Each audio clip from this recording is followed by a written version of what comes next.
Apakah janin di dalam kandunganmu beratnya tidak sesuai dengan usia kehamilannya? Mungkin janinmu sedang mengalami IUGR. Apa sih IUGR?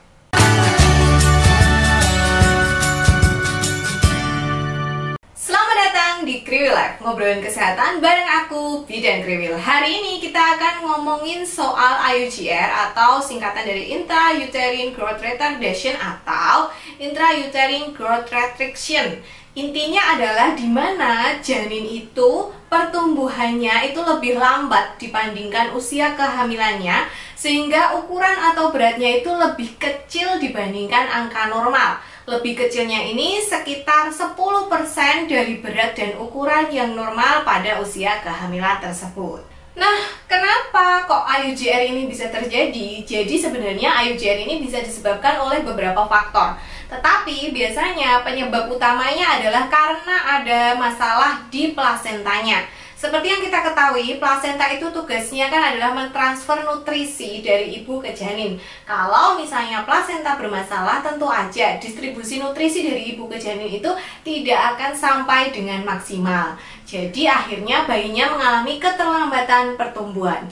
Nah, penyebab yang lainnya itu memang ada beberapa. Seperti misalnya kelainan genetik atau sindrom Down, adanya kelainan kongenital pada bayi, infeksi selama hamil seperti infeksi TORCH, berat badan ibu yang rendah atau ibu selama hamil itu kekurangan gizi, komplikasi kehamilan seperti preeklamsia, adanya kehamilan kembar yang menyebabkan twin-to-twin transfusion, ibu hamil memiliki gangguan pada organ tertentu seperti jantung, ginjal, dan paru-paru, serta misalnya ibu memiliki penyakit bawaan dan air ketuban yang terlalu sedikit atau oligohydramnion. IUGR sendiri dibagi menjadi dua, yaitu IUGR simetris dan IUGR asimetris. IUGR simetris itu dimana semua tubuh janin itu memang ukurannya itu lebih kecil, jadi dia itu kecil secara proporsional gitu loh. Nah, kalau IUGR yang asimetris itu salah satu ukuran tubuhnya itu lebih kecil dibandingkan yang lain. Nah, biasanya diagnosis IUGR ini ditegakkan melalui pemeriksaan USG apabila tampak ukuran tinggi fundus uteri ibu itu kok kayaknya lebih kecil ya daripada usia kehamilannya. Jadi sebenarnya kalau misalnya kita pengen tahu bayinya IUGR atau enggak, itu tentu harus melakukan pemeriksaan, nggak bisa kayak dikira-kira, dikeker-keker, diterawang gitu ya.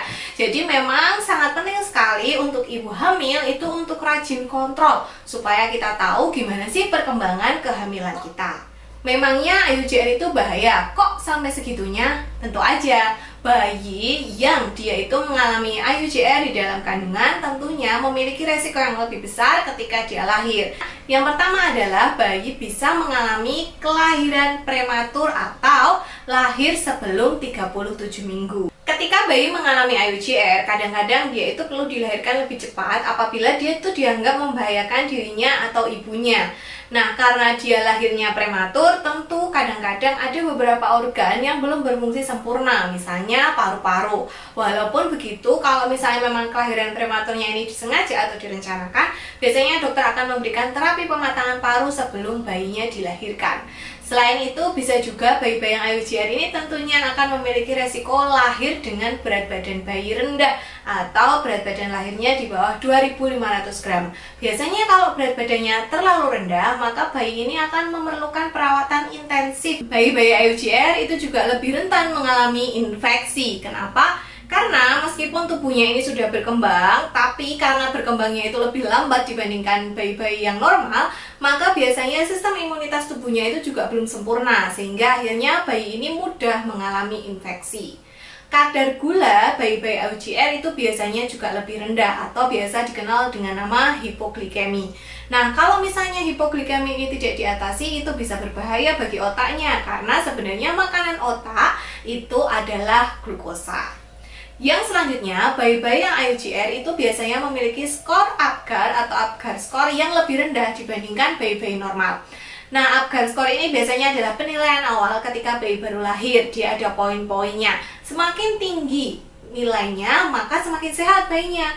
Dan sebaliknya, semakin rendah angkanya, maka menunjukkan bahwa bayi ini dalam keadaan yang tidak fit, tidak sehat, sehingga harus mendapatkan perawatan intensif. Bayi-bayi IUCR itu juga sangat mudah mengalami hipoksia atau kondisi di mana tubuh kita itu kekurangan oksigen. Jadi ceritanya kalau bayi-bayi IUCR mereka itu mudah sekali mengalami vital distress ketika masih di dalam kandungan. Nah, ketika janin vital distress, biasanya dia akan mengeluarkan mekonium atau BAB.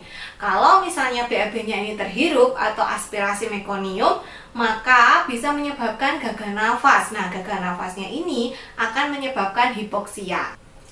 Dan yang terakhir, biasanya bayi dengan IUCR itu sangat mudah kehilangan suhu tubuhnya sehingga mereka sangat mudah terkena hipotermia atau bahasa awamnya kedinginan gitu.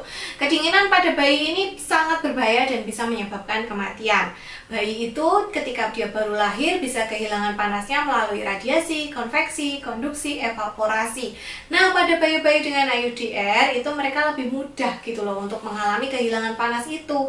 Sehingga biasanya mereka ditaruh di dalam inkubator khusus yang hangat biar mereka tetap hangat, atau orang tuanya diajari bagaimana cara melakukan metode kanguru atau gendong bayi yang ada di dada supaya bayinya itu selalu hangat. Wah, ternyata cukup menyeramkan ya, bahaya kalau misalnya janin kita mengalami IUCR. Ada nggak sih cara mencegahnya? Biasanya untuk mencegah IUCR itu sebaiknya ibu selalu mengkonsumsi makanan yang sehat, bergaya hidup sehat ya. Jadi dikurangin tuh bergadangnya. Terus jangan mengkonsumsi alkohol, obat-obatan tanpa resep dokter, dan usahakan tidak merokok, baik itu merokok aktif yang memang merokok langsung atau pasif, jadi kayak menghirup asap rokok, karena itu juga meningkatkan resiko terjadinya IUCR. Selain itu, sebaiknya ibu juga rajin kontrol nih ke tenaga kesehatan supaya kalau misalnya ternyata mengalami IUCR itu bisa dideteksi lebih awal, atau misalnya ibu mengalami komplikasi seperti preeklamsia, darah tinggi, diabetes, itu juga bisa diatasi lebih awal sehingga resikonya terjadi IUCR itu lebih rendah. Jangan lupa untuk selalu mengkonsumsi suplemen kehamilannya yang biasanya terdiri dari asam folat, zat besi, kalsium, atau bisa juga ditambahin omega 3 supaya kalau misalnya dari makanan kita tidak bisa memenuhi nutrisi itu, kita bisa mendapat tambahan dari suplemen kehamilannya.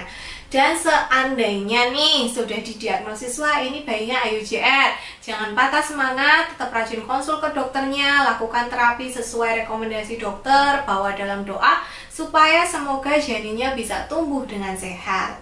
Sampai di sini dulu video tentang IUCR. Sampai jumpa di video selanjutnya. Semoga sehat selalu.